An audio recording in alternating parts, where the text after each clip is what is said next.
Hey, what's up, everybody? James Jesso here. Adventures Through the Mind is the podcast. Clearly, you already know that. You're tuned in. And this episode is brought to us by a new sponsor, Formula. It's a nootropics company that creates custom stacks for people that I have been working with now for the last month and a half. Feeling really good about. Thus, they're a sponsor, but I'm going to speak more about them in a video at another time. But for now, we'll just say this episode is sponsored by Formula. And if you head to getmyformula.com and use the coupon code Jesso, which is my last name, Jesso, you will get a 20% discount on your first order. I'm looking forward to seeing how things go with this new sponsor and for you guys to check it out because it's been working really well for me. So moving on, today's episode is with Jennifer Dumpert. Jennifer Dumpert is a San Francisco-based writer, lecturer, and consciousness hacker. She is the author of the recently released Liminal Dreaming, Exploring Consciousness at the Edges of Sleep, and the founder of the Onira I don't actually know how to say this word. If you're watching it on YouTube, it's just going to be right on the screen here. Onironacticum, an international organization that explores the phenomenological experience of dreams as a means of experimenting with mind. She also teaches the practice of liminal dreaming, surfing the edges of consciousness using hypnagogic and hypnopompic dream states. I actually met Jennifer at Ozora Festival last year in 2018. I'm actually wearing an Ozora t-shirt here in the video, kind of coincidentally actually, but apparently not so unconsciously, accidentally. And saw her talk, explored some of her liminal dreaming practices during that talk, and was just really like, wow, this is very interesting.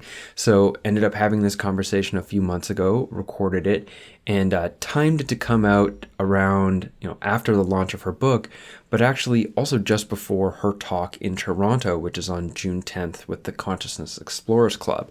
Link to that will be in the description to this episode. This particular interview is a little bit lighter than the last few. I mean, the last few have been childhood trauma, colonialism, spiritual extractivism, and like the intensity of trauma that is embedded in every person simply as an extent of the society that we live in, and eating disorders and murder. Like it's been a heavy several episodes, and this episode is not heavy. It's curious and it's engaging, and it's lighter. And I personally feel like I'm ready for a little bit of a lighter episode, as well as just how interesting all this liminal dreaming stuff is, which I have since been exploring, and it is super curious. So very much looking forward to y'all checking this interview out and also getting a chance to try out these practices that she's going to explain to us.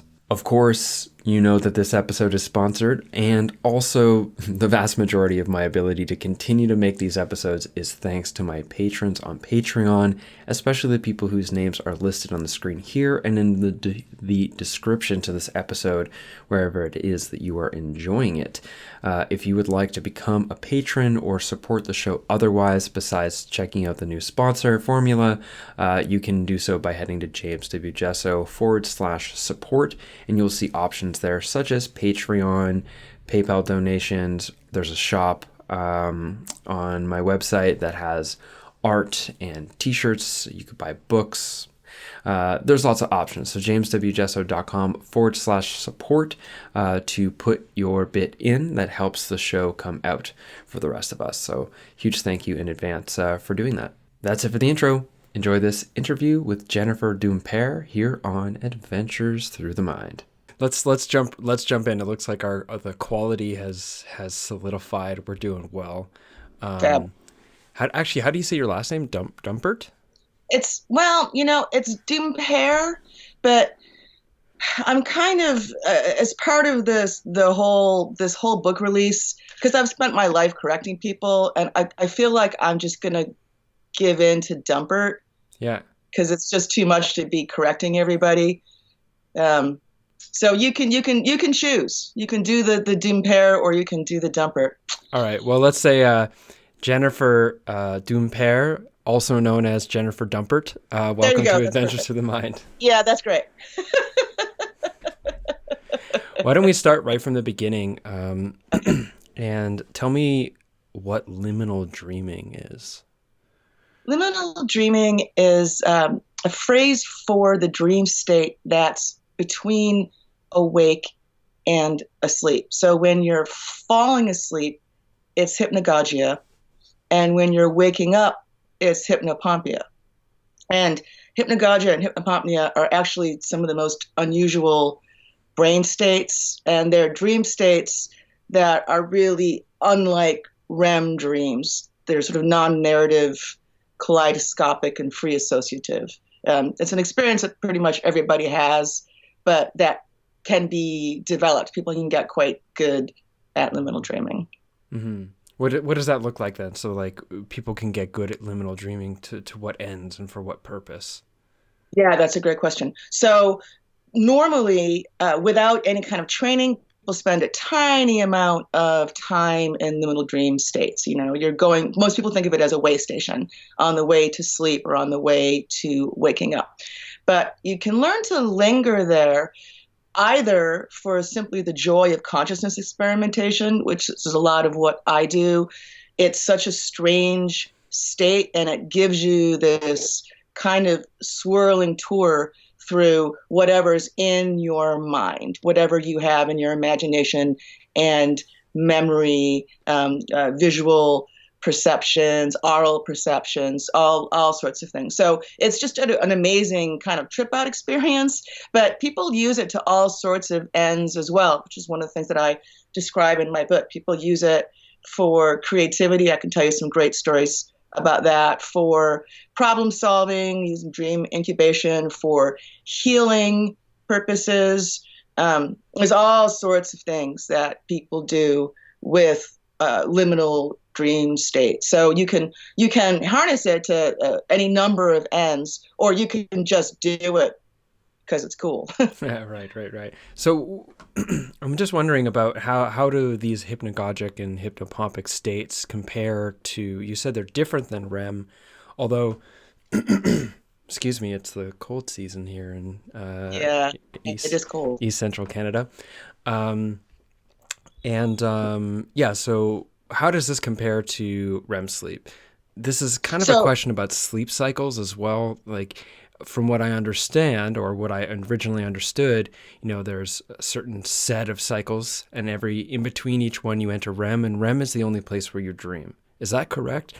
no, absolutely not. In fact, that people used to think that's true, and keeping in mind that what Western science knows about sleep and dreams is so minimal. I mean, it was only in 1953 that Western science even first identified REM and its existence and its association with dreaming. But there are 5 states we go through during sleep: hypnagogia on the way in, theta, which is the majority of dream, and the only one in which people don't dream, deep sleep, which for some people is rare for dreams, but for other people is not. A lot of parasomnias like sleepwalking and sleep talking, or which also happen in REM, but night terrors. A lot of this stuff happens in deep sleep. REM, which is obviously very dream rich, and hypnopompia coming out. So people dream in all of those. Even theta, there's what's called like dream mentation, which is a little bit more like having some random thoughts. That's not a very rich dream state, but you dream in all of the other ones. But the qualities of the dreaming are very different. So in hypnagogia and hypnopompia, which are kind of mere states of each other, I'll talk a little bit about objective and subjective, right, because both are quite interesting. Mm-hmm. So I'll start with the objective, because I feel like that gives people a sense of how these states are differentiated. So brain wave states, both waking and sleeping, are measured by a lot of things, but EEG is one of the primary ones, and that's how fast the brain waves are, waves per second. And so in REM is very much like an awake state in terms of sleep in terms of EEG. So if you actually can't tell just from the EEG whether someone's awake or they're in REM. The brainwaves are very high. And there's also all these chemicals that are used to paralyze the body so they don't act things out. And hypnagogia and hypnopompia, the brainwaves are actually really unusual. Whereas most brainwave states have maybe two different sine wave forms, mostly they have one, some have two. Hypnagogia and hypnopompia have many, right? Like 9 different brainwave forms. So it's like chaotic. Super chaotic. The brainwaves are jumping around all over the place. And you know that you're in hypnagogia, for example, because your arm jerks or your leg jerks. That's called a myoclonic jerk or a hypnic jerk. And your body is doing the same thing that your brainwaves are doing, just jumping all over the place. Very chaotic. The image I like to use is actually if unconscious is like water, like ocean, deep water, and consciousness is like land. Hypnagogia and hypnopompia, they're the chaotic places where the two run into each other. And that's where people surf, right? That's where there's all the chaotic waves. So like surfing the edge of consciousness is an image I really like to use. So objectively, they're very, very different brainwave states than other states. Subjectively, what happens is and in this tiny little space of time, people go through kind of states of dreaming, and and a lot of this comes from this guy, Mavromatis, who wrote this book called Hypnagogia. There's very little study done about hypnagogia and hypnopompia, although recently it's become much more popular. And he talks about in a book he published in the 80s, he talks about the stages of hypnagogic dreams. And I don't think that's perfect. His map is perfect, but it's pretty good. It starts with like points of light and then goes kind of into shapes and then goes into like faces turning toward you and then into more like just little snippets or scenes, and then into more little dreamlike images. But subjectively, when you're in hypnagogia and hypnopompia, which have slightly different qualities from each other, a lot of it is not exactly like a subject moving through an objective world, like there's me and other, like in REM dreams, it's like waking world, except it's weirder. So you're usually a you, even if you're not your normal you. You're usually a you in a really weird world. Whereas in hypnagogia and hypnopompia, there's often a lack of a self and other. It's like the whole thing is just experience. It can go into short little storylines, but it's not quite as narrative. And you also, in hypnagogia and hypnopompia, retain your waking consciousness. This is different from lucid dreaming. You actually know where you are. You can hear the sounds that are happening. You can feel the bed sheets. I mean, there's different levels of consciousness in a liminal dream. So you can be 80% dreaming and 20% awake. You can be 20% dreaming and 80% awake, really anything between. So you actually are aware of where you are while you're also in a dream state. And it tends to be very fast moving, very free associative. Like I say, not with a storyline. I mean, that's a brief kind of description. It's a very hard state to describe because it's so fast moving and strange. Mm-hmm. Mm-hmm. I have experiences of, falling asleep, and as I'm falling asleep, there'll be moments where it occurs to me that I'm still in my bed, but I was just playing out some sort of scene. And I have, previously tried to harness that, where I just relax until I find myself somewhere else and then do my best to stay that somewhere else while staying aware of being in a bed lying down or on a couch or whatever. But one thing that I'm thinking about now is that, excuse me, that oftentimes enough so, and it's jarring enough that oftentimes as I enter into this state, I won't realize I'm in the state until all of a sudden I feel as though I'm falling or something. Can you talk a little bit about that? I've never had anyone explain that to me, so maybe you have a sense of that. Yeah, it's very weird because another quality of liminal dream states is that it goes very, very much across the line back and forth between thinking and dreaming. So in hypnagogia, when you're falling asleep, you're leading with the conscious mind, and you can dip into hypnagogia and dip in and out of it. Again, if you train yourself to linger longer in a hypnagogic state, which I mean I can do for hours at this point, then you'll often find yourself kind of going back and forth. And it happens even a little bit more with hypnopompia. So you mentioned earlier that there are the stages of different kinds of sleep that happen through the night, and that's true. There's a chart in my book, and I just refer back, and often when I give talks and workshops, I bring that chart. You can see all the periods of REM.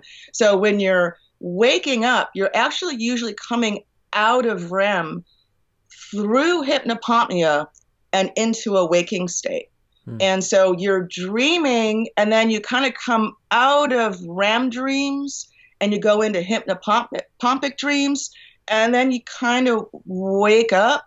But because you're leading with the dreaming mind, it can be very confusing. So that phase when you're lying in bed in the morning and you think you've woken up and that you're thinking about something, but then you realize that actually, no, I'm kind of in a dream. I'm aware of where I am. I'm in hypnopompia. And then that might actually go back into a REM dream. It's very easy to go back and forth, REM, hypnopompia, awake, and back again. A lot of people have a very mistaken concept of sleep. They think it's like on off, like 0-1. And that's not true at all. There's a real continuity of consciousness. Your brain never stops, right? It keeps going. And so your waking thought actually transitions rather slowly. I mean, not necessarily time-wise if you go through it very quickly, but the transition of waking thought into sleeping brain involves this whole phase of the brain sort of going through this whole chaotic time and thought kind of shifting in. And that's, for example, a lot of sleep paralysis, that's often a hypnopompic phenomenon where you think that you're awake, but you're paralyzed because you've come out of REM, where the chemicals paralyze you so you don't act out your dreams. You have enough consciousness to know where you are in a room, but you're sort of still in a dream, which can be a cool experience or it can be a terrifying experience. So the continuity of consciousness there is very much kind of what you're talking about, where actually thought turns into dream much more slowly than people think. I wonder if you could specifically comment on the experience of falling or during this hypnagogic process into sleep. Yeah, and again, that's a myoclonic jerk. I mean, it's the same kind of phenomenon as your twitching arm or your kicking leg, is that sense of fall. Nobody knows exactly why it's falling. There's a lot of theories. People have a lot of theories about why we dream. One of them is by this guy Ren Venuto, I think, Finnish guy, and it's like threat simulation, right? You go through really frightening experiences in dream states so that you can, test how you react to them. Some people think it's just the same kind of chaos as your brainwaves are doing all this chaos. Your body does the same kind of thing, and so you get that sense of falling. Some people think that you open up to the unconscious and some of the basic fears of the unconscious. So falling, snakes are kind of a phenomenon of hypnagogic state. A lot of people have had them. I once, at a Zen meditation retreat, I used to do a lot of them and went through a phase of going through hypnagogia on my way down to meditation. People who are pretty experienced meditators often know the experience of having hypnagogia involved in the meditation. I had a huge snake slither out from behind me into the room and went very loudly in a room full of 50 silent meditators. And of course, it was a hypnagogic state. So snakes. So a lot of fears that we have will kind of show up in that space. There's a lot of reasons why. There's also dream incubation, which is the ancient healing cult of Asclepius. Involves both. It's the origins of Western medicine. Also involves dream interpretation. But in the temples of Asclepius, they used to actually have snakes free range, just like slithering around the temples where you'd spend the night, which is why the symbol for Western medicine is the rod of Asclepius, Hmm. the rod with the snake around it. The Hippocratic Oath actually involves, saying thanks to Asclepius. Um, falling snakes. I mean, nobody knows exactly why the falling, but it's definitely a very common phenomenon. I mean, everybody has it. These are two things that, in my mind, I imagine are extremely primal fears from our time in the canopy. That the two things that we would be most concerned about killing us would be falling out of the tree or being bitten by a snake while on the ground or in the tree. So, I mean, that would make sense if we're accessing some sort of primal fear states.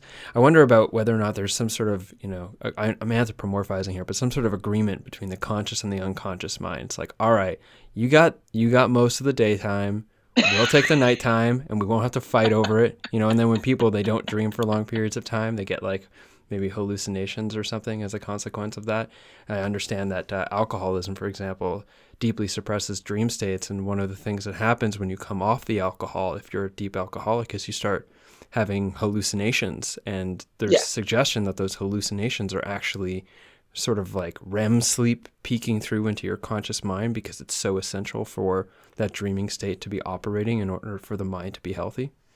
It's called REM rebound. Hmm. And if you go enough without much REM dreaming, it will rebound and you'll have more dreams. Alcoholism, also a lot of substances. I mean, everything from marijuana to sleeping pills and pretty much everything in between can repress REM sleep, although they actually are allies if you're trying to learn liminal dreaming. I amongst the various places where I speak, workshops and conferences or whatever, I also speak at a lot of festivals. Mm-hmm. And people are doing a lot of consciousness experimentation using, various plant allies or chemicals or whatever. And then a lot of people who have come to my workshops or classes or whatever are people who are regularly using cannabis in some form, and people say, oh yeah, it really will squash my REM dreams. And anybody who's the Friends of Mary Jane know that if you're like have a regular relationship with THC and you don't have many REM dreams, as soon as you stop for a little while, the REM dreams really bounce back. Mm-hmm. But one of the things that I have discovered and that people confirm for me is actually THC is great if you're trying to learn liminal dreaming or other kinds of allies of that sort. After the arc of a high, it's very easy to find the liminal hypnagogic dream space. And in fact, one of the proudest moments of my dream work career is I was speaking at the Oregon Eclipse Festival, and this guy approached me and had gone to a workshop of mine the year before at a different festival at Lightning in the Bottle, and he told me that he used medical marijuana. He had a back injury, and it was kind of the only thing that worked for him for pain. But he was also a really avid dreamer and had been considering quitting the medical marijuana, even though it put him in the way of pain, just to get his dreams back. So he learned how to stay in liminal dream state from me because I give a lot of exercises. What I do is very practical. And he said, well, thank you for giving me back my dream life. And I was like, oh yeah, that's pretty good. So yeah, REM rebound is a very real thing. And in fact, people who are trying to bring on the experience of sleep paralysis, a little less than 10% of the population has it really regularly. And for a lot of people, it's a very frightening experience. And one of the things that I teach people is to go into sleep paralysis purposefully, mm-hmm. so that you kind of are in control of the situation. And causing REM rebound is a way to do it. Because often that's what's happening is in you're like the REM state is will break through more regularly in your liminal dream state if you kind of suppress your REM a little bit. So what would that look like? Are you talking about like the same process of having some cannabis, waiting till you're sort of in that quote burned out phase, Yes. and then being like, I'm going to do some liminal dreaming exercises in effort to enter into sleep paralysis? Or are we talking like, cannabis every day for, a week or two, and then strategize, okay, now I'm not going to have any, and I'm going to enter into sleep paralysis? What do you mean? Like, what's the actual process there of utilizing cannabis to further enable conscious entry into sleep paralysis? So, and you can use cannabis, or you can just use the process of not not sleeping as much and kind of depriving yourself of REM. Or you can do it with cannabis. You can even do it the longer you sleep, the more periods of REM you go through, and so you can actually wake up a little, like 90 minutes before you would normally wake up, and even that, can bring about some REM rebound. In my upcoming book called Liminal Dreaming, there's a lot of exercises. So I'm, again, like I say, I'm very practical. I really like giving people things that they can practically do and make these experiences their own. And there's actually a practice called waking induced sleep paralysis, or WISP, WISP.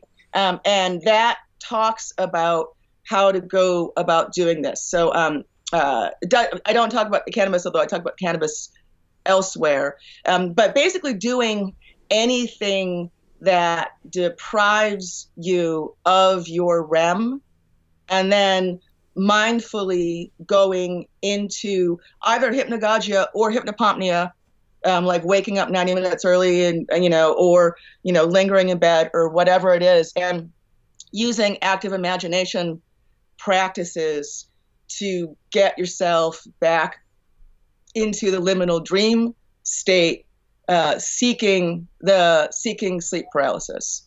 So and you can look up WISP, waking induced sleep paralysis. It's also on the Liminal Dreaming Facebook page. So that's a practice that's bringing on sleep paralysis.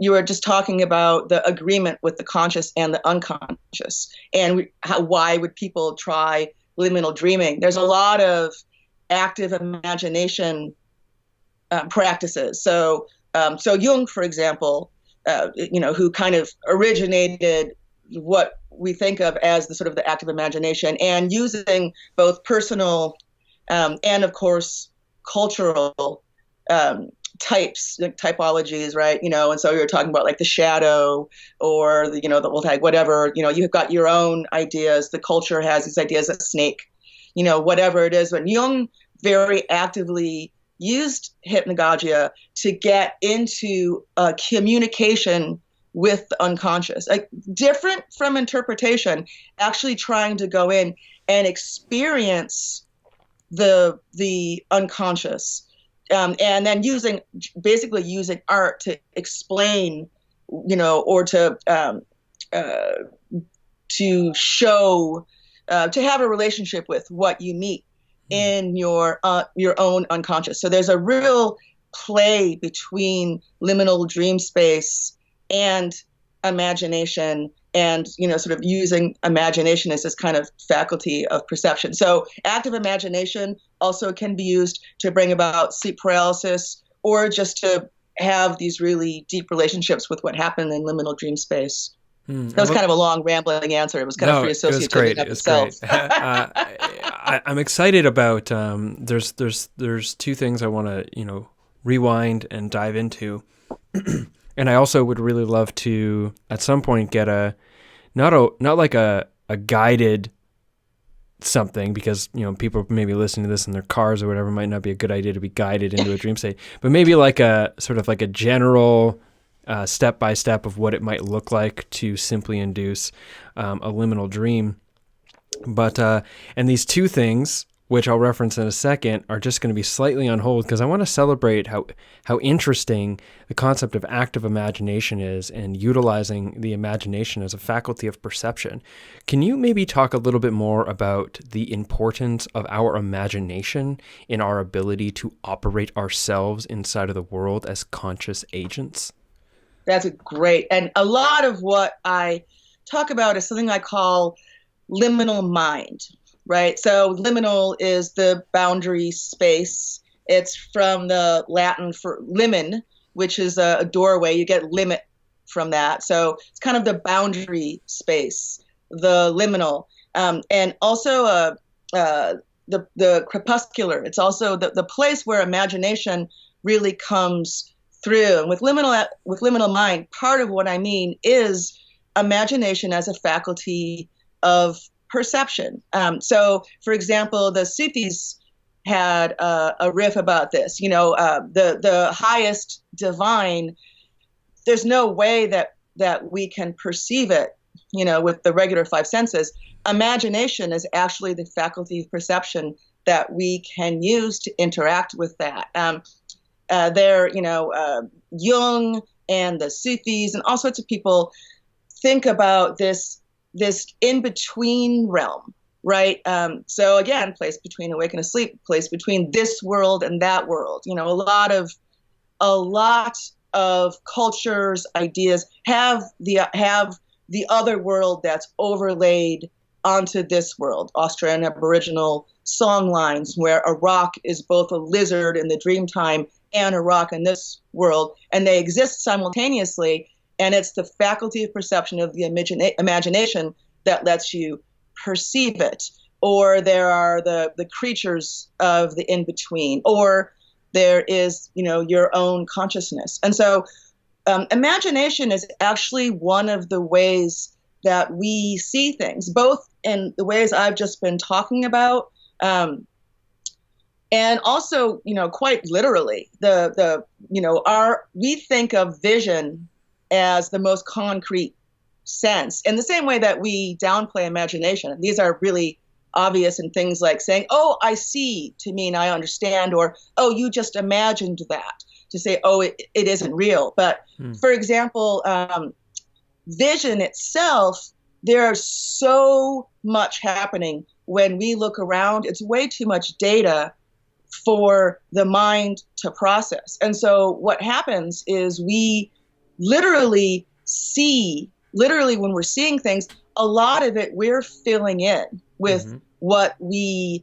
expect to be there, or, in a glance of, and so even like two people in the same space looking around, what they're going to see is going to be different. Partly because of what's happening in your imagination. What's the world that you expect to see out there? So in the most literal sense, imagination is also a faculty of perception. And I'm really trying to reclaim this idea that rather than being like kid stuff or just, daydreaming, actually, imagination is one of the main ways that we see things. I mean, even people who create things that weren't there, everything from artists to technologists or whatever, it's imagination that allows you to perceive the thing that you're trying to create and move toward it. So there's a lot of reasons that imagination is a wonderful faculty of perception, and going into liminal dream space really gets you in touch with that way of seeing and thinking. Yeah, there's a couple things there that's quite interesting. One of which is, even just to say, and the imagination fills in spaces of what isn't fully seen to get a sense of a full picture, goes really deep into considering how most of our automatic perceptions of what's happening, excuse me, in the world today, or in the world in our everyday lives, is established or informed by this, pre-established model, this predictive model to what is. And oftentimes we can get ourselves extremely tripped up in those predictive models, believing that our immediate interpretation of things is an accurate perception of what's actually happening, when in many ways it's really the projection of our deep mind onto the events that's happening, and it's not an absolute in any way. And I imagine that cultivating I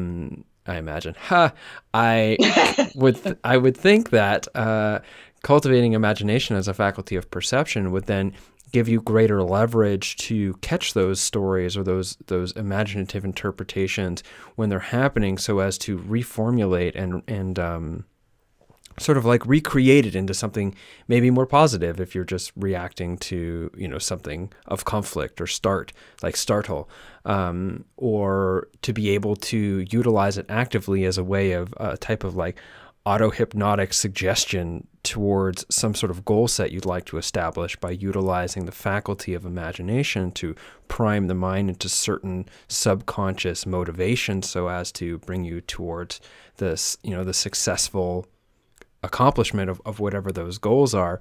So I think that's, really just bringing back in this deep consideration of how important imagination is as a skill, imagining as a skill in the human, even if you're not trying to be an artist or a creative type or whatever. It still is this very necessary skill for being a full human.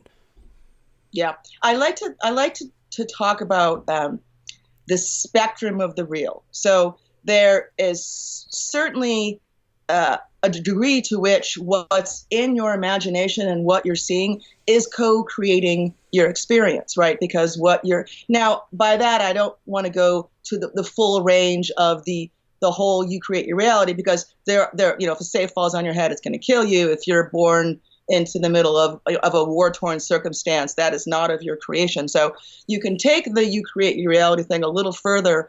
But that said, there is a degree to which what's in your mind, almost nobody will disagree with, when you're in love and all happy, the world is generally much kinder to you. And almost nobody will disagree with that. Oh, they have the glow of, but that goes pretty far into, what it is that you see, what you favor and what's the circumstance that you're imagining bringing about. Again, the artist or the coder, but the creative life is not just the realm of artists, wanting to live a life that is rich, with, creating an interesting life, creating good circumstances, is partly about putting those things in your world and imagining them. What happens in liminal dream space is you end up in this very, very, very fast moving kaleidoscopic whirling kind of chaos of whatever you have, so the images that you hold in your head will arise, your own thoughts will arise, your own memories will arise, your own perceptions will arise, what you have in your unconscious space will arise. So it's very specific to who you are. And so you really auto-symbolic phenomenon is the idea that you are seeing what's in your own mind in a very different way. And I'm not talking about interpretation. I'm actually talking about the idea that there's a language of symbols and images and dream perceptions that gives you kind of like because you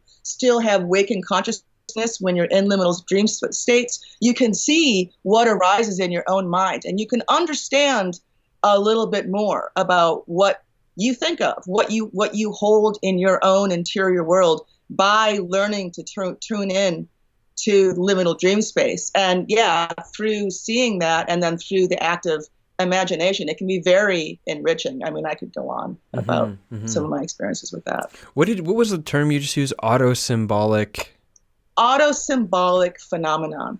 Interesting. It was invented. The phrase comes from this guy Silberer, who was a contemporary of Freud's, and Silberer actually was very interested in hypnagogic states, and he came up with this idea of auto-symbolic phenomenon, which is just what I'm saying. So, for example, one of his examples is he is writing the passage that you're reading of his, and he's trying to edit down the passage, and he has a hypnagogic image of himself planing a piece of wood, right? So he's sort of seeing what's happening in his mind in the language of symbol, right? But through seeing what's arising, I was recently rereading one of my hypnagogic dreams. I have over time taught myself to talk through hypnagogia. So I nap with a voice activated recorder next to me, and I can mumble out my dreams, and then I transcribe them. So when I was recently reading one of my experiences, that I'm narrating, and it was while I was writing the book. And in it, there's like an EEG wave that turns into like a river that there's a boat on, or there's like a quick image of the Easy Bake Oven I had as a kid. I'm aware that they're baking downstairs, and I can smell the scent of the baking. So there's a lot of free associative understanding of what's happening in your mind through this different language. That's what autosymbolic phenomena is. It reminds me of a couple things. It brings up these other things that is obviously related, or even utilizing this same phenomenon to therapeutic or consciousness exploration ends. Many years ago, I was really into developing myself as a healer. That was my goal. I kind of look back a little bit now, feeling a bit sort of like shy about my early 20s, like spiritual warrior, vibes. But I learned some really valuable things in those times. And I had been doing Reiki at that time, and then also did something called, CrossCultural Shamanism through Michael Harner. And these kind of blend, but it was very interesting. With the cross-cultural shamanism, it was like there was a drum beat, and then they guided you into getting a sense of where you're going in your mind, and you utilize your active imagination to build an avatar, and then pilot that avatar into a space, like an environment which you've also built, but you're building it while simultaneously discovering it. So for example, they talk about the three worlds: middle world, higher world, lower world. And depending on what you're trying to do, you go to a different one, you find an access point, and when you go there with your avatar in your mind, the environment manifests itself. And then you go looking for something, you go looking for your guides, or you go looking for an animal or whatever, to ask it a question that you're holding in your mind. And then when you find it, or you go on this exploration, you find something, there's an answer to your question that's given in these very symbolic, a symbolic way: images, sounds, associations. And then you return yourself back to normal consciousness, all following this drum, and then immediately write it down and then interpret it afterwards. And then something similar to that would come up in when I would do Reiki sessions, although it was interpersonal, and I would just bring that content back out between us, like, what does this mean to you? And I've let, exploring the mind is interesting stuff. Like, obviously creating liminal spaces is interesting, but it's also come into play very heavily in things like internal family systems, or inherited family trauma work through Mark Wolin, and like basically guiding somebody through a series of auto-symbolic phenomenon in their mind, and then giving them cues on how to engage it, so as to resolve things that are deeply seated inside of the subconscious mind, and as an epiphenomenon of that, basically be able to move on from like stuck issues from the past by changing the script of the subconscious mind through these active imagination states. So that's all really interesting and like super relevant to me. Yeah, I mean, and boy, everything there's so much rich in what you just said. I like your brief mention of the shaman. It's something I've written a little bit about, because of course the shaman is a liminal figure who goes into the other world to kind of bring back teachings and wisdom for everybody else who's in the community. So the shaman is somebody who moves through this mundus imaginalis, right? Which is sort of like the Sufi idea of the sort of the dream world, to bring things back. Also, a way of understanding what's in your mind, and also the creativity of the liminal dream space. The what can arise, your own languages, your own thoughts, the insight that's available from that space is it's so rich for things like what you're just talking about, like your own kind of shamanic mode, which is a word that gets used pretty loosely. I know in our communities, but there is that idea of the traveling to other realms and back and through this middle, and when I talk about liminal mind and the worlds that are overlaid onto each other and the ability to go back and forth between them using imagination and liminal mind, again, the shaman is really a great example for that. And I know that these spaces are very, very rich for understanding. Dream interpretation, I get a lot of, people are like, well, are you interpreting dreams? Is that what you're talking about?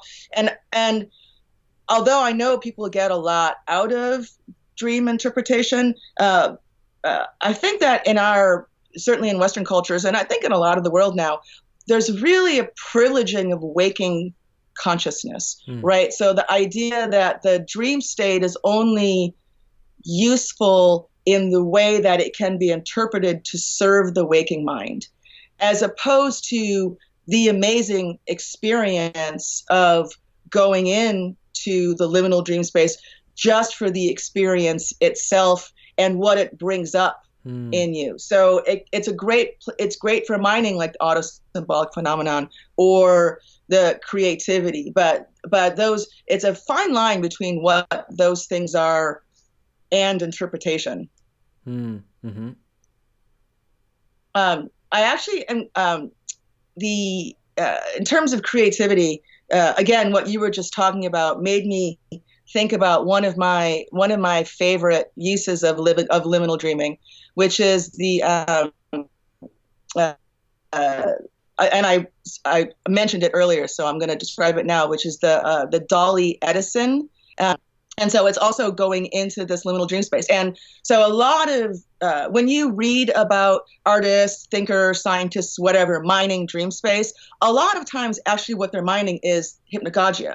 The very first paragraph of memories of things past, remembrance of things past, is a hypnagogic dream, which people often remember the Madeleine, but it starts with a hypnagogic dream. And both Thomas Edison and Salvador Dali, independently of each other, came up with the same exercise for harnessing liminal dream space for creativity. And what they would do is Edison would hold two balls in his hand, and Dali would hold a big brass Spanish key. I keep one next to my computer just to remind me of that. And when they were tired, each man would sit in an easy chair, holding either the two balls in the case of Edison or the key in the case of Dali over metal plates. And Dali kept a sketch pad, and Edison kept a notebook. And they would go into hypnagogia. And, there's the stages of hypnagogia. You go deeper and deeper and deeper. And as you pass from hypnagogia into theta, as you actually fall asleep, go past the liminal zone into actual sleep, they would drop either the balls or the key. It would hit the metal plates, and then Dali would immediately sketch, and Edison would write down whatever was in his mind. And both men credit this with a lot of the ideas they generated. Like Edison invented everything, and Dali, Dali is obviously a very dreamlike painter, and a lot like Kekule with the benzene ring was also a liminal state. I mean, there's a lot of those, and that's a great. So again, it's pretty similar to what you were talking about. How do you bring things back to serve yourself and serve the community? It's a great exercise that anyone can do. Like you can hold a bell, or you can just nap with your arm raised, and as soon as your arm falls, it kind of wakes you. I keep a voice activated recorder next to me, or sketch pad or clay or whatever it is. Again, great way of going into this space and bringing something back to serve yourself, serve your community. Yeah, cool. I definitely am a huge fan of utilizing that type of stuff. Actually, let's move on slash backwards before moving on. 2 steps back and then a final step forward before we get a little practice and then close the interview. The 2 steps back are the two things I mentioned I was interested in earlier, and they're sort of related. Now, you talked about teaching at festivals, and it's no surprise to anyone, unless it's in the US and it's a festival organizer, like I wouldn't have known that people are taking drugs at that event. Right. And a lot of the time those are psychedelic drugs because, it's a festival is a great place for a recreational psychedelic experience if it's the right festival. I'm just wondering, are there some cross applications here in the sense that it's like, okay, consciousness exploration, both the liminal dreaming and psychedelic use can, be an entry point for consciousness exploration. Sure. But I mean, in the sense of, is there some sort of cross applicable skill set that is developed? Like, is there something about getting good at liminal dreaming that might be then applicable to psychedelic experiences? And I mean, maybe vice versa, but I'm thinking more like liminal dreaming skills applied into psychedelic journeys, inward type journeys. Can you comment on that at all? Yeah, boy, I could write a whole book just about that. Learning to go into your own mind and relax into it and let things unfold and open and follow it. Both, skills in both. One of the things that really turns me on about the liminal dream space is that it's pretty unmapped territory. So in the economy of the world where there's a lot of effort to get into and direct our subconscious, it hasn't been done yet in liminal dream space. And now it has to a certain degree in psychedelic space, and I actually write about this in my book, that if you, even it's someone who's never taken some sort of psychedelic drug before, probably if there's somebody who would do it, they probably have an understanding of some things to expect, visuals that they've seen that depict what those experiences are, other people's stories about what's in there. But one of the things that I think it's really great to learn to do is, as much as possible, to try to move away from the marketing to your mind and and of course the marketing is in your mind that some of those things are going to occur. But how do you really go into your own space and let it unfold and let it be rich with your own experiences, your own images, your own memories? So escaping the marketing, that's a big one. Working with fear, that's another one, and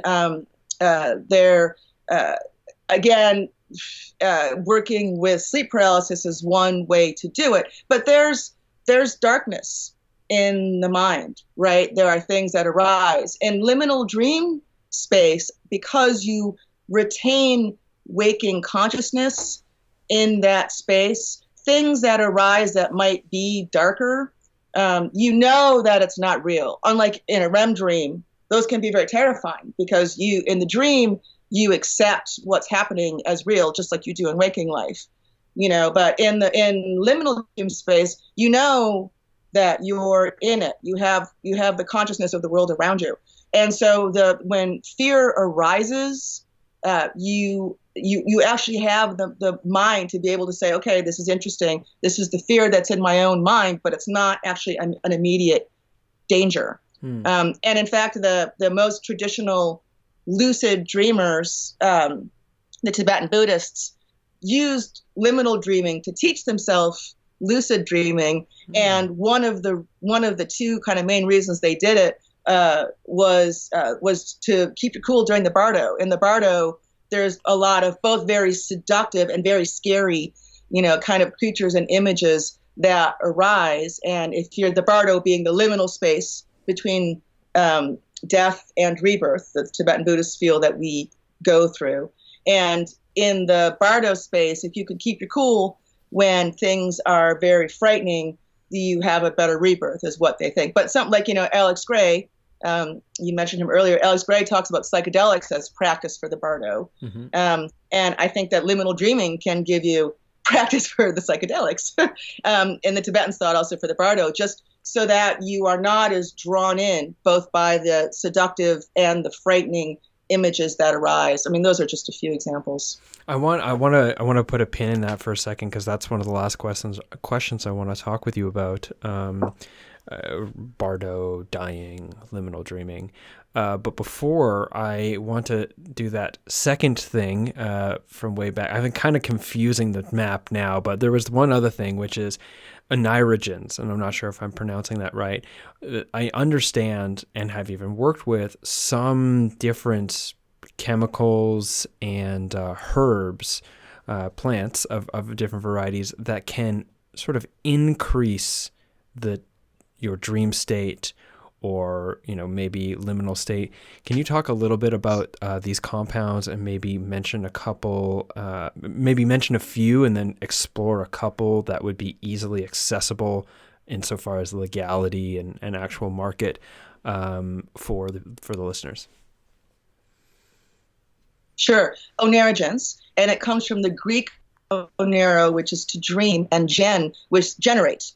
Right. So generations generate, and it's basically something that creates dreams, and it's any substance, also practice, sound, scent that brings on vivid dreaming. I've worked a lot with oneirogens. In fact, before liminal dreaming, a lot of my main dream work was with oneirogens, and they fall under the category of subtle allies, which are substances where you have to participate as much in the experience as the herb. So like earlier we were talking about psychedelics. If you take, 400 mics of LSD, it's going to hit you over the head. No matter what you do, you're going to trip. Whereas with most subtle allies, you actually have to be active in the process and step forward and try to meet it. There's a lot of things that are like daytime, but oneirogens, as nighttime substances, are that. So they're things that bring on vivid dreaming, and they can be, sound and scent are both great vehicles for oneirogens, because when you're sleeping, most of your senses get turned off. I was talking earlier about that kind of paralysis, so that you don't act out your dreams, but your sense of smell and your sense of hearing never turn off, because there's no reason for them to. You wouldn't act out any dreams there. So you still can smell as well when you're sleeping as you can when you're awake. It's how you interpret it or hear. So there are a lot of soundscapes by the musician Robert Rich that are 7.5 or 8 hours long that you play when you're sleeping. In terms of scent, mugwort is great, and that's one of the ones I'll talk about a little bit more. There's a lot of herbs and roots, things that you would take. A lot of them are for the purposes of oneiromancy, which is a form of divination based on dreams. We go back here kind of to the shamanistic idea. So, for example, Selene capensis, which means white ways, is used by the Hausa people of southern Africa. It's a herb, it's a root that you froth, and then you eat the froth. And the idea is, in dream space, you meet wise people or your own ancestors who give you wisdom. There's also one, I'll go into depth about maybe a couple of these. So Kalia Zakatachichi. And you can read all about these on my website, which is urbandreamscape.com. And there is an oneirogen section, and it tells you it gives you the history of these things and gives you dosage and how to take them. This is all stuff's all completely legal. Kalia Zakatachichi is used by the Chantal people of northern Guatemala and southern Mexico, also for oneiromancy. And the idea is that in dreams you go to the realms of the spirits, and they give you wisdom, but it's so hard to remember dreams that you don't bring back enough information. So the Selene capensis, the Kalia Zakatachichi is used to bring back wisdom, but it also promotes really, really, really vivid dreams. Mm-hmm. You can buy Kalia online and make it into the worst freaking tasting bitter tea you've ever had in your life. Oh, yeah. It's nasty, really bad. But you can drink it like an hour before you go to bed, and it really enriches hypnagogia. It gives you really sensorially vivid. So like sense of touch, things are incredibly soft. Or taste, I've had like cumin or bitter orange, or sense of hearing, all of those things that are really rich in hypnagogia. A lot of people have really rich oral experiences. Mugworts as a scent. So in Korean culture, people would pour hot mugwort water over stones and breathe in the steam before bed. I like to make a sachet of mugwort and maybe put fresh mugwort or dried mugwort and maybe even a little mugwort oil into it and put it next to me when I'm sleeping, and that will give you really super rich, vivid hypnagogia and also REM dreams. It's really good for that. And then galantamine, red, which in its organic form, red spider lily, which is generally what I recommend people use. And a lot of lucid dreamers use galantamine, but you can also use it to give yourself really, really vivid hypnagogia. Or if you set your alarm and wake up 5 hours after you go to sleep, you can really go into a really vivid REM space and then vivid hypnopompia, and that space of REM going into hypnopompia can be really amped up by that. So there's a lot of onarogens that you can use to really amp up your liminal dream experiences. I always counsel people to be very careful, especially if they know they're sensitive, and start with really small doses of these things. But me and my group, the Onaronauticum, it's a lot of people who have for a decade been working with various onarogens and tracking our results. And I haven't had any problems with any of those substances with people taking them, though, like I say, again, I counsel people to be very mindful, and certainly pregnant women should never take anything without talking to doctors. Mm-hmm. Agreed. I've actually explored 2 of the 4 there that you went into. I've never tried the mugwort or the African one, although I have worked with Kalia. I don't know how to say the last part. Aztec dream herb, as it's often marketed, quite extensively over the last 5 or 6 years. Never really made it into a tea because no thanks, insofar as the flavor. But I did get into taking a dual extracted tincture recently, which was also a no thanks, but I went for it. But I tended to actually smoke it before bed. And I found what would happen is that it would get progressively more intense as the days went on. And then for some reason, every time without fail, on the 4th night, I would just forget to smoke it. Without fail, every time I would just go to sleep, and I'd wake up in the morning and be like, shit, my body must have known, or the plant knew. It was like, you only get 3 days in a row, and then you got to go back to regular dreaming, bud. There's a lot of these onarogens. So guayusa is another one, and that's I've worked with that too. Yeah, guayusa is used by a lot of cultures in South America, sort of a lot of the same that would work with ayahuasca. And guayusa as a tea, you would wake up in the morning and gather and drink. Everyone would drink the guayusa together and share their dream experiences from the night before. But guayusa is another one, like the Kalia zakutichichi, where if you use it over a lot of successive days, sometimes you can get to a place where it can be pretty hazy, where the hypnagogic kind of breaks through. I mean, if I'm really, really, really deep into hypnagogic practices and I'm doing them a lot during the day, which does happen sometimes, it can get a little weird sometimes in what's the real and what's the not real. And when you talk about the relationship of liminal dreaming and psychedelics, you went the one way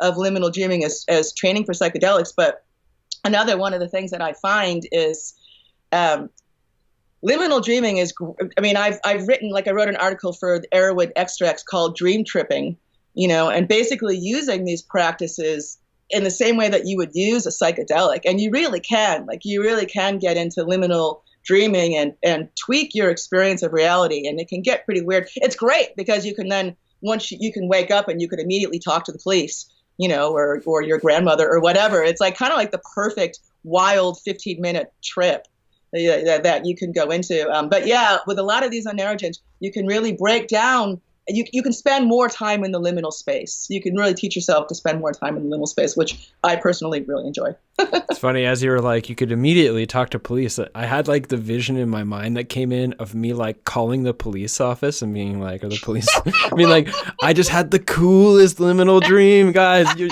not even going to believe how dope this was. But Guayusa is very interesting. I worked with that for a long time. It's an incredibly strong stimulant too. I used to just make the tea as a replacement for coffee or other caffeine-containing herbs. Like to switch up my caffeine delivery every now and then. Although recently it's been pretty hard on the coffee, or even blending it with yerba mate in a gourd. Although, oh yeah. I'm gonna try that. Yeah, welcome to heart palpitation town if you're not ready.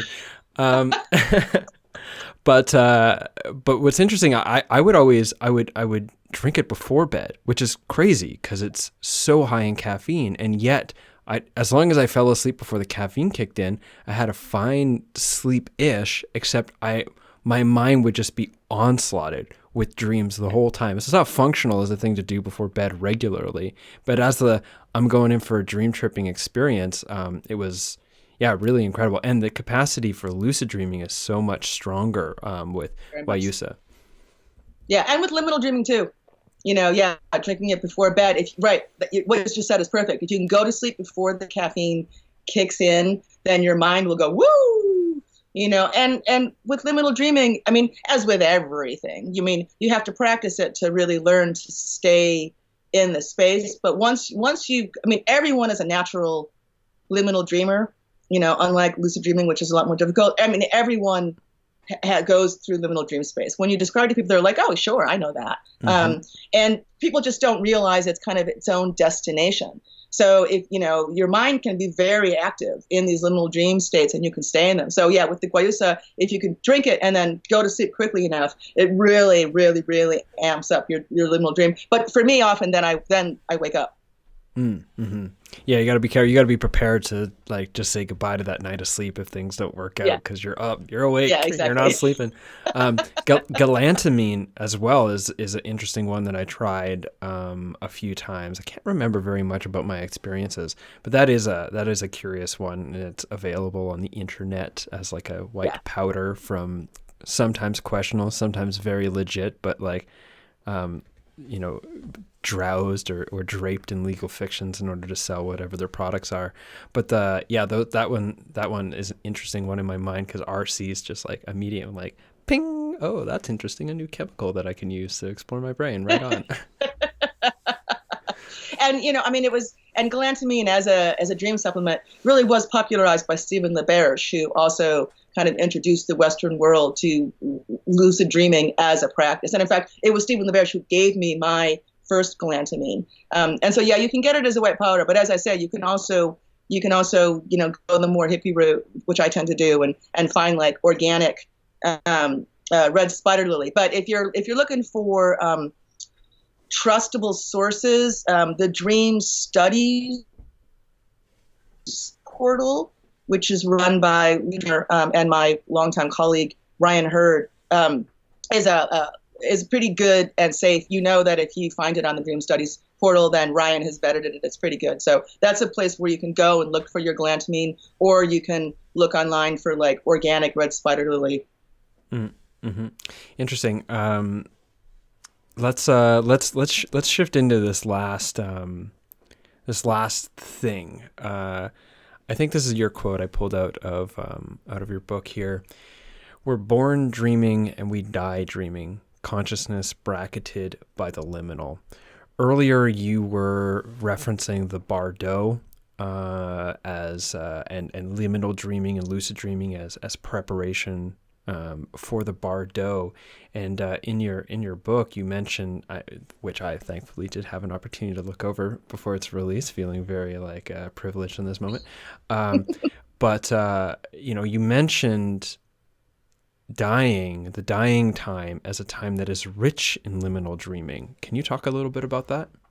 Yeah, I can.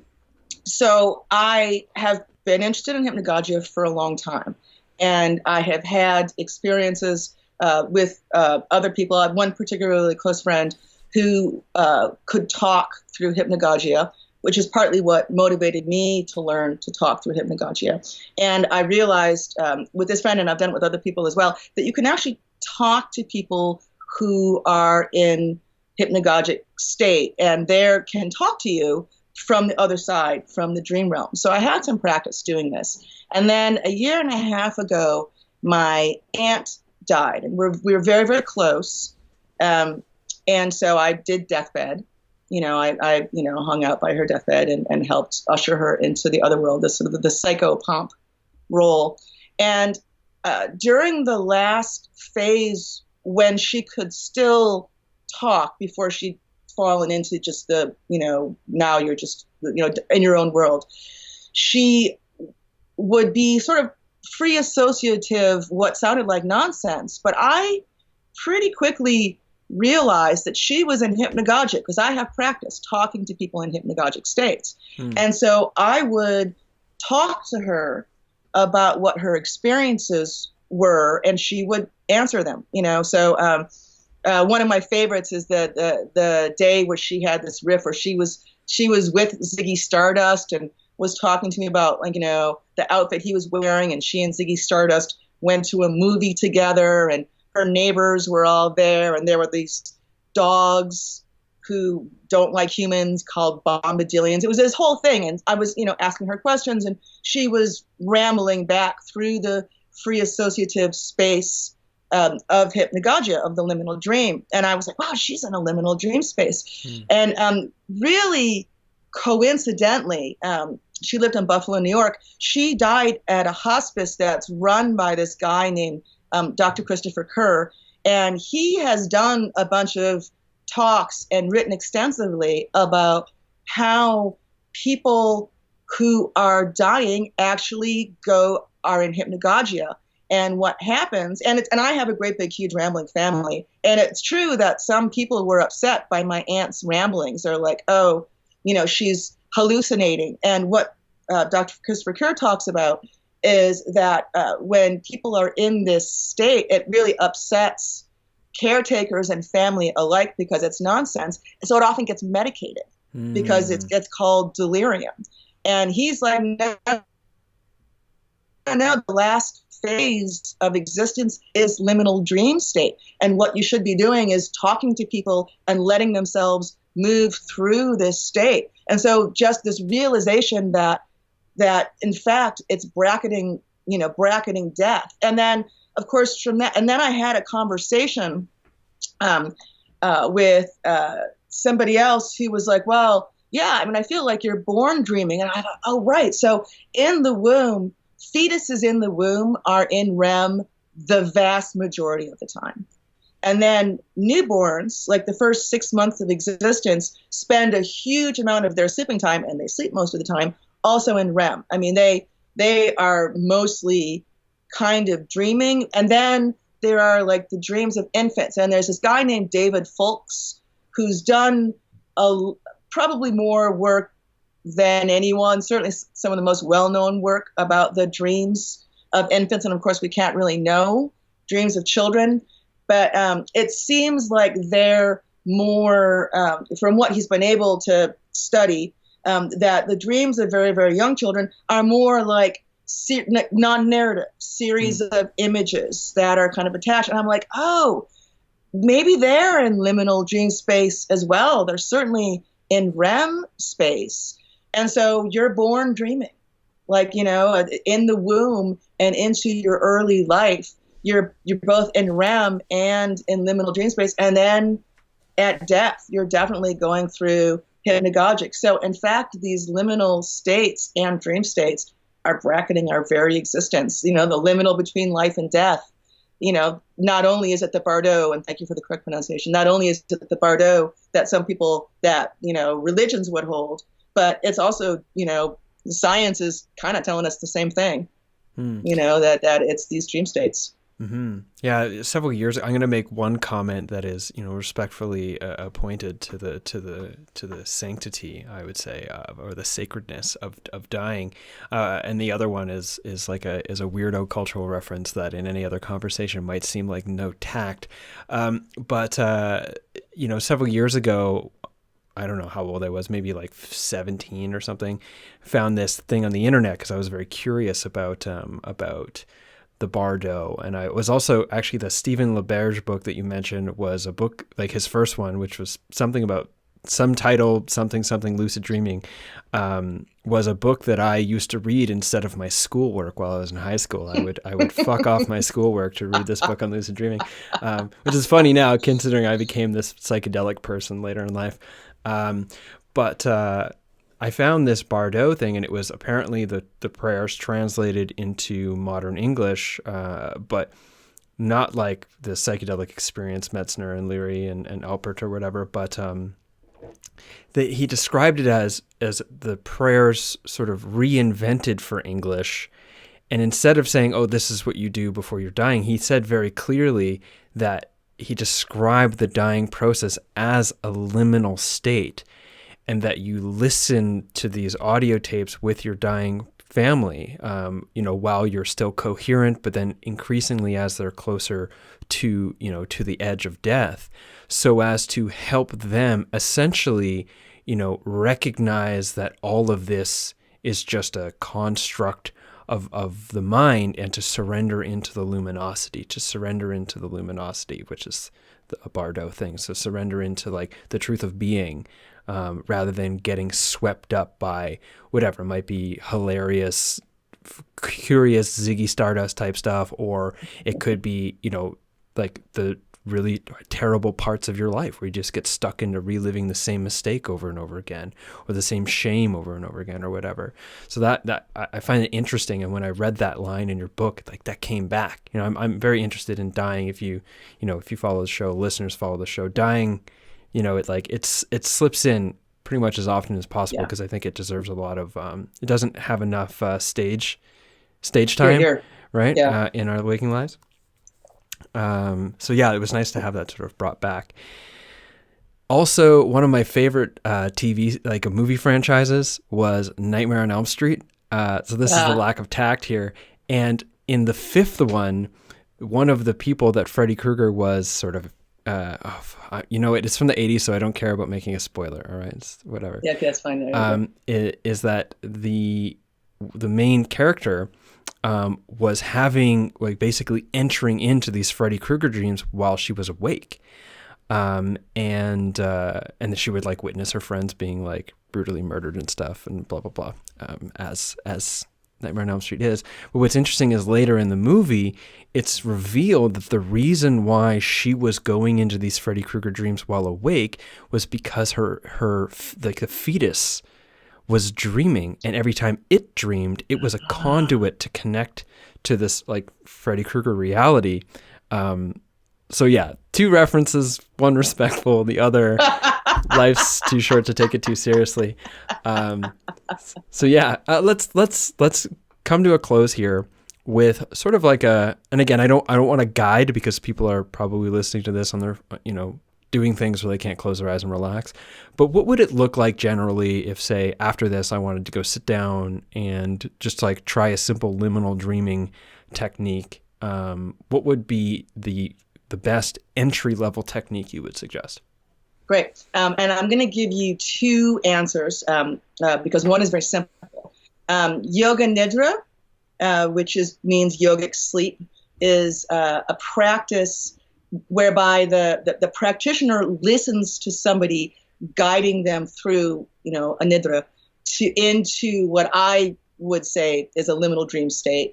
Some yoga nidra practitioners would disagree with that interpretation, but that is my experience. And you can find lots of different nidras online. The Yoga Nidra Network has a lot for free, but there are a lot that are free and cheap, and a lot of different schools. So you can find a nidra and you can just, put on your headphones or put it on your speaker and just lie down and listen to it and see if it brings you into a hypnagogic state. That's an easy way. I'm going to give you a couple of the practices that I teach in my workshops, and they're pretty simple. One of them is called the feedback loop. And again, if you go to my site, urbandreamscape.com, you'll see these exercises and the liminal dreams. So if anyone's listening, you don't have to scramble to write them down right now. You'll be able to go find them. So one of the really basic is called the feedback loop. And the way that it works is when, and it's defined hypnagogia. There's one defined hypnopompia, but hypnopompia is a little more difficult for a lot of reasons. You have to have been asleep for a long time to get to it. People who have LERC chronotypes, who wake up really quickly, have a hard time finding hypnopompia, but everybody can find hypnagogia. So when you're really tired, so you can try it when you're going to sleep at night, or you can try it during the day in a nap. And what you do is lie down in whatever position is comfortable for you, really. And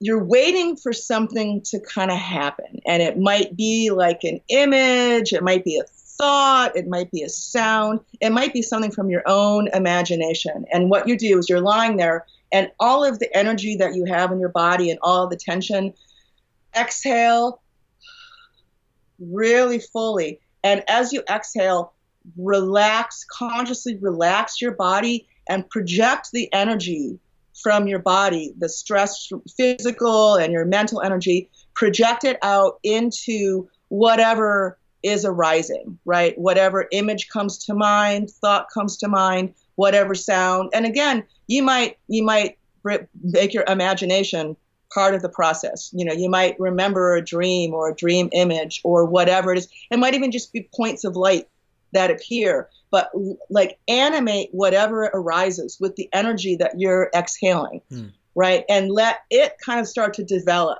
And as it develops and you focus on it, allow it growing to feed into your consciousness. So like perceive it. Inhale it, and then again exhale, and like have your energy go into it and let it come back into you. So it creates kind of a feedback loop. And what you're doing is you're feeding the very, very, very beginnings of the hypnagogic experience. It might be sound, it might feel like a dream, it might be visuals, it might be sensation. It's super textural for me. And then just go through this process. It's almost like you're at a clearing and waiting for an animal to come or something, so in that way you can let the liminal dream arise. There's another one, and you can use them together, that I call the vanishing point. And what you're doing is, as you're falling asleep, you're trying to remain conscious of the very moment that you fall asleep. I can do this sometimes, and actually sometimes my body falls asleep while my mind is still awake, which is kind of how I first came to my liminal dream experience, was by having that experience. So when you're falling asleep, try to keep your consciousness focused on that horizon point of falling asleep. And really what that means is you're letting your body relax and letting your mind loosen, but keeping enough mental juice so that you don't fall all the way asleep. So it involves being able to really relax your body and relax your mind and let it start to disintegrate. But as you feel yourself falling asleep, being able to give yourself a little bit of a mental rev, again, trying to find that point on the horizon. Most of the time you'll fall asleep before you hit the moment. It took me years to actually be able to become aware of the moment when I fall asleep, but it's a great way to keep yourself in hypnagogia. It's another one of those that it might keep you awake a little bit longer. So that one is the vanishing point. And those are two very simple exercises that you can use to find it. And once you can find liminal dream space, you can usually get back to it. Again, we're all natural liminal dreamers. So once you have, it's like learning to ride a bike. People say you never forget. Once you've kind of learned to find your way into it, it's pretty easy. And then you can start experimenting, finding your own ways to get into it and things to do with it. Cool. Jennifer Dumpert, thank you very much for your time on the show today. Can you leave us with your social media handles and relevant URLs? I can. I have said a couple times already. UrbanDreamscape.com is a way to get to all my different sites. So there's one about onarogens, there's one about liminal dreaming, there's one about an old project I had about using the city as a dream journal. On Twitter, it's Onerafer, Oneiroffer, which is Onero from Dream, and Fer, Fer, which is my nickname. And I actually post a dream a day. I've been doing that for 10 years. So, and they're, I mean, if I do say so myself, some of them are pretty darn fun. So, and some of them are liminal dreams, some of them are REM dreams. Not much more than a dream a day, so you won't be inundated. On Facebook, if you search Liminal Dreaming, that's the Facebook page. And then my book, which is coming out North Atlantic, and it's distributed by Penguin, and it's called Liminal Dreaming, Exploring Consciousness at the Edges of Sleep. But if you look up Liminal Dreaming and Penguin, you can find it. You can pre-order it on Amazon or wherever you buy your books, at your bookstore, or through Penguin, or through any number of places. Cool. Well, thank you very much, Jennifer. I enjoyed this conversation, and I'll be sure to include links to everything that you just mentioned with the show notes to this episode on jameswjesso.com. Thank you very much. Thank you, James. It was my pleasure. And cut. Hey, that was fun. Yeah, it was. It was good. All right. Well, that was it. That was our interview with Jennifer Dumpert. I hope you enjoyed I hope that you enjoyed it, and I hope that you will have a positive experience trying out liminal dreaming for yourself from here on. As mentioned, her book, Liminal Dreaming, Exploring Consciousness at the Edge of Sleep, is now available, and you can check it out on Amazon or other places.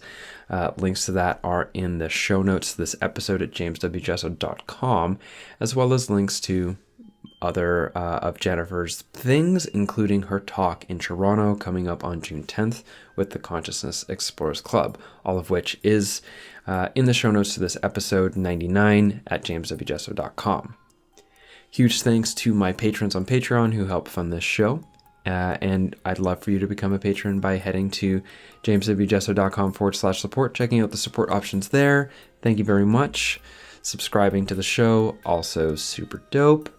And yeah, check out our new sponsor for this episode, at least, the Formula Nootropics company.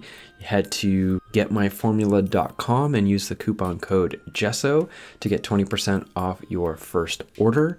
I've been using the stack now for a little while, not today explicitly, but I've been using the stack now for a little while, one of the several combinations of stacks that they have, and it's going really good for me. Good enough that I'm putting my name behind it and putting it out there as a sponsor for you guys, because I wouldn't do that unless I really believed in the product. So yeah, go check them out. Getmyformula.com, coupon code JESSO for 20% off your first order. That's it. See you guys in the next episode, the official centennial episode 100, coming up in 2 weeks. Very excited about it. Yeah. Okay. Till then, take care.